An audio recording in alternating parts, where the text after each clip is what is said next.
Hello and welcome back to the channel everyone. जब भी big powers, super powers या global dominance की बात आती है, जियोपॉलिटिक्स की बात आती है, we often hear the two terms soft power and hard power. Ukraine पर रशिया ने वॉर डिक्लेयर की है और हम न्यूज़ चैनल में और डिबेट्स में सुनते हैं कि रशिया ने अपनी मिलिट्री पावर यूज़ की, रशिया ने हार्ड पावर यूज़ की and the countries around the European Union and the others are in a shock. Geopolitics में हार्ड पावर के साथ एक और वर्ड ऑफन यूज होता है, that is called as soft power. Soft power किस चीज़ को कहते हैं? हर नेशन ग्लोबल अरीना में अपनी डोमिनेंस को प्रूव करना चाहता है और यही dominance not only through the military power but also through diplomatic relation, culture and moral cloud के जरिए नेशंस इसको करते हैं। इसको कहा जाता है सॉफ्ट पावर और also called as smart power. Soft power इस टर्म को देने वाले जोसेफ नाई हैं। Joseph Nye in his work the future of power इस डेफिनेशन को देते हैं। He is a leading foreign policy diplomat and he coined the term soft power. Soft power क्या होता है, इसको हम 3 सुपर पावर्स की एग्जाम्पल से समझ सकते हैं। एग्जाम्पल लेते हैं अमेरिका, रशिया एंड चाइना की। रशिया, हम जानते हैं कि आज रशिया यूक्रेन का conflict and war is going on, this is hard power. Similarly 2008 में रशिया ने जॉर्जिया को इन्वेड किया। Reasons were the same. Russia had some justifiable reasons with NATO and European Union and America. It deals with its boundaries. Russia ने hard power का इस्तेमाल किया and leading in 2008 जहां Russia की global image बहुत मुतासिर हुई और रशिया के अराउंड पर मिसट्रस्ट हुआ। सिमिलरली चाइना का जब भी हम नाम सुनते हैं तो चाइना के अराउंड एक ग्लोबल नैरेटिव में एक मिसट्रस्ट की सिचुएशन है and China wanted to clear this. और इसी को दूर करने के लिए चाइना ने अपॉर्चुनिटी यूज़ की of Beijing Olympics. Beijing Olympics के ज़रिए चाइना ने अपनी ग्लोबल रेपुटेशन को बहुत सुधारने की कोशिश की। सिमिलरली हम एग्जाम्पल देखते हैं यूनाइटेड स्टेट्स की। यूनाइटेड स्टेट्स ने with some reasons invaded Iraq. United States ने दुनिया को कहा कि इराक के अंदर वेपन्स ऑफ मास डिस्ट्रक्शन है and then it used hard power. हम इन एग्जाम्पल्स के जरिए एनालाइज करेंगे how the narrative of smart power and soft power global arena में रन करते हैं। और इसी को नाई कहते हैं कि ग्लोबल डायमेंशंस ऑफ पावर दुनिया में जो पुराना नैरेटिव था of rise and fall of power, उससे कहीं परे जाकर बहुत चेंज हो रहे हैं। और जिसको हम पावर कहते हैं वो पावर इटसेल्फ दुनिया में आज चेंज हो रहा है। और पावर को समझने के लिए एक बेसिक सवाल जिसका जवाब बहुत ज़रूरी है वो ये है कि कौन से रिसोर्सेस हैं जो पावर को एक्चुअल में बनाते हैं। 16th और 17th सेंचुरी में ये रिसोर्सेस डिफरेंट थे। 16th सेंचुरी में हम देखते हैं कि स्पेन ग्लोबल पावर के तौर पर दुनिया के सामने आई, लेकिन जो रिसोर्सेस स्पेन ने इस्तेमाल किए that was the colonial enterprise and also the gold Boolean. इस गोल्ड की वजह से और इस कॉलोनियल एंटरप्राइज की वजह से स्पेन दुनिया के नक्शे पर आया। उसी तरह से ब्रिटेन के राइज को भी हम देखते हैं।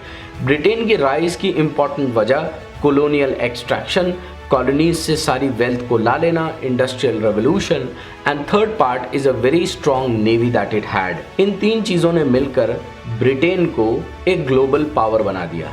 आज जिस सवाल को हमको पूछने की ज़रूरत है कि आज के इस इंफॉर्मेशन एज में रिसोर्सेस ऑफ पावर क्या हैं, आज की इस ग्लोबलाइजेशन की एज में what and how power is getting defined.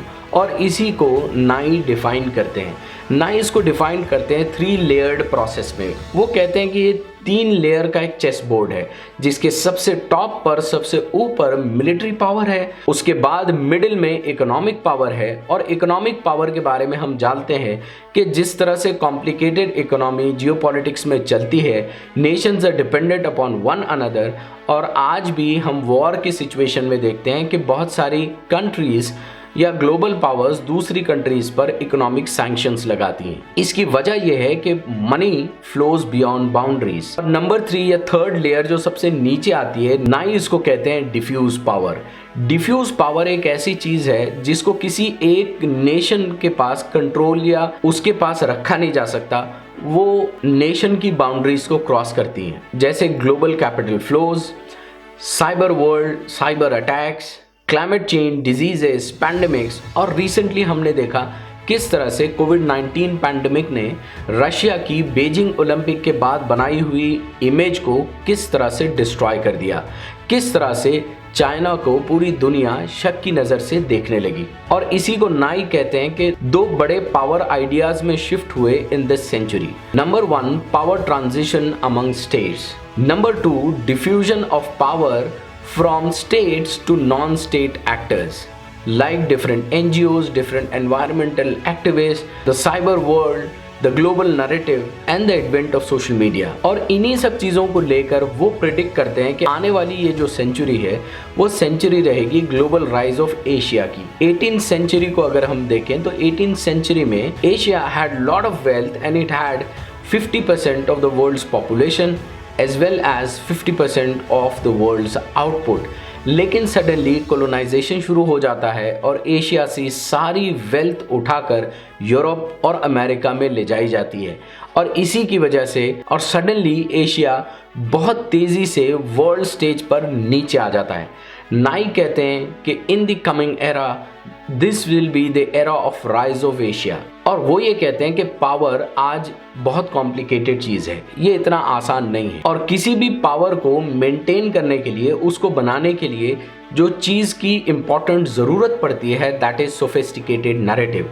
यानी वो कंट्री जिसके पास बहुत अच्छा नैरेटिव, बहुत अच्छी स्टोरी रहेगी, ग्लोबल डोमिनेंस में वो बहुत आगे रहेगी। यही एग्जाम्पल ले लें, आज रशिया का इन्वेजन ऑफ यूक्रेन ले लें। रशिया के पास जस्टिफाइबल रीजंस हैं against NATO, European Union and America, लेकिन रशिया के पास जो चीज़ लैकिंग है वो है नैरेटिव की, एक स्टोरी की। लेकिन यही चीज़ जब इराक का इन्वेजन किया नेटो ने, अमेरिका ने, तब हमने देखा कि chemical weapons and weapons of mass destruction वहाँ होने का ग्लोबल नैरेटिव बनाया गया। लेकिन जब इराक इन्वेड कर दिया गया तो सच्चाई पूरी दुनिया के सामने आई। इंस्पाइड के जो कहा गया था वो पूरा का पूरा झूठ निकला। Still America and European union had a very sophisticated narrative, they had a story और इसी स्टोरी की वजह से वो आज भी उनकी ग्लोबल इमेज बाकी है। उन्होंने अपने पोल्स शिफ्ट किए, उन्होंने कहा हम यहाँ डेमोक्रेसी लाना चाहते हैं, हम एक टायरेंट रूलर से यहाँ की जनता को बचाना चाहते हैं, हम सेवियर्स हैं और ये स्टोरी ने पूरी दुनिया के माइंड को कैप्चर किया। सॉफ्ट पावर या स्मार्ट पावर की इंपॉर्टेंस को एक छोटी सी स्टोरी से समझा जा सकता है। बीजिंग में जब ओलंपिक्स हो रहे थे और चाइना अपनी इमेज को बनाना चाहता था, स्टीवन स्पीलबर्ग ने एक ओपन लेटर लिखा चाइनीज़ प्रीमियर हु जिनताओ को। उन्होंने कहा कि वो अपनी पीस कीपिंग फोर्सेस भेजें दारफूर में। जाहिर है कि ओपन लेटर ने इंटरनेशनल एरिना में खलबल मचा दी। स्टीवन स्पीलबर्ग एक बहुत बड़े डायरेक्टर हैं और दुनिया में और हॉलीवुड में बहुत बड़ा नाम है। अपनी इमेज को बचाने की वजह से चाइना को बहुत तेज़ी से रिस्पॉन्ड करना पड़ा। चाइना ने बहुत ही क्विकली और स्विफ्टली अपनी फोर्सेस वहाँ भेजी। इसी से सॉफ्ट पावर का अंदाज़ा हो जाता है और सिर्फ एक हॉलीवुड के डायरेक्टर ने एक ग्लोबल नैरेटिव में इतना बड़ा रोल प्ले किया। And this is what happens with not only NGOs but the complete enterprise of Hollywood and the movies. आप देखें कोल्ड वॉर के एरा से लेकर आज तक हॉलीवुड, जिस तरह से हॉलीवुड की मूवीज अमेरिका को पोर्ट्रे करती हैं, एक ग्लोबल नैरेटिव है जो दुनिया के लोगों के दिमाग के अंदर हार्ड वायर हो चुका है। And that is America is the saviour of the world. दुनिया में कहीं कोई मुसीबत आए तो अमेरिका और अमेरिका का हीरो जाकर पूरी दुनिया को बचाता है। जहाँ पर भी कोई बात आती है तो रशियंस को नेगेटिवली पोर्ट्रे किया जाता है, उनको विलन्स बताया जाता है, उसी तरह से चाइनीज़ को विलन्स बताया जाता है। तो ये सॉफ्ट पावर की टैक्टिक्स मूवीज़ के थ्रू, सोशल मीडिया के थ्रू, इंटरनेट के थ्रू पूरा ग्लोबल नैरेटिव और पावर स्ट्रक्चर बनाने में एक डोमिनेंट रोल प्ले करती हैं। लेकिन नाई कहते हैं कि अगर कोई कंट्री जब मिसलीडिंग इन्फॉर्मेशन के थ्रू जब ग्लोबल नैरेटिव या स्टोरी बनाती है तब ये सॉफ्ट पावर नहीं बल्कि प्रोपेगेंडा बन जाता है। दुनिया इसको समझ लेती है और यही हुआ through the cyber power. Cyber power आज की एक बहुत बड़ी ग्लोबल रियलिटी है।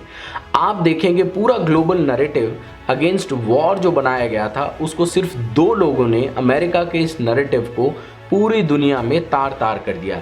One was WikiLeaks and the other one was Edward Snowden. ये दोनों ने प्रूव किया कि किस तरह से क्रिमिनली इन कंट्रीज़ ने क्राइम्स अगेंस्ट ह्यूमैनिटी किए हैं और पूरे के पूरे कंट्रीज़ को तबाह कर दिया है। 2014 में नॉर्थ कोरिया ने इसी तरह से साइबर अटैक किया था सोनी पिक्चर्स पर। वजह क्या थी? वजह थी formation of stories and narrative. और ये आज कितना बड़ा रोल प्ले करती हैं इसको हमने देखा है ब्रेक्सिट के समय पर, किस तरह से सोशल मीडिया ने बहुत बड़ा रोल प्ले किया। ये नेशनल पॉलिसी मेकिंग में बड़ा रोल प्ले करते हैं, ये नेशनल नैरेटिव मेकिंग में बहुत बड़ा रोल प्ले करते हैं। और नाई कहते हैं कि ये जो 3 layered chess board of power है आज का, that is military power at the top, economic power in the between and thirdly the soft power. जब आप इनको कंबाइन कर देते हैं तब बनता है what is called as smart power. Smart power का मतलब ये है किसी कंट्री को मालूम होना चाहिए कि उसके स्पेसिफिक गोल्स वो क्या अचीव करना चाहती है और उनको कैसे अचीव करना चाहती है। आज की पावर की इस बैटलफील्ड में, ग्लोबल डोमिनेंस के इस एरा में हम देखते हैं कि जो 2 चीज़ें सबसे इंपॉर्टेंट हैं, they are ideas and stories. जिस कंट्री के पास आइडियाज़ होंगे और जिस कंट्री के पास अच्छी स्टोरी होगी और वो ग्लोबल नैरेटिव सेट करेगा, वही पावर स्ट्रक्चर में ग्लोबली डोमिनेट करेगा। ये थी हमारी political theory on soft power by Joseph S Nye in his political theory and work the future of power. Hope कि आपको हमारा ये वीडियो इन्फॉर्मेटिव लगा हो, होप को आपको हमारा ये वीडियो पसंद आया हो। Do share it with your family and friends. हमारे चैनल को ज़रूर सब्सक्राइब करें, नोटिफिकेशन के बेल आइकॉन को ज़रूर दबाएं so that you are notified whenever we come up with a new video.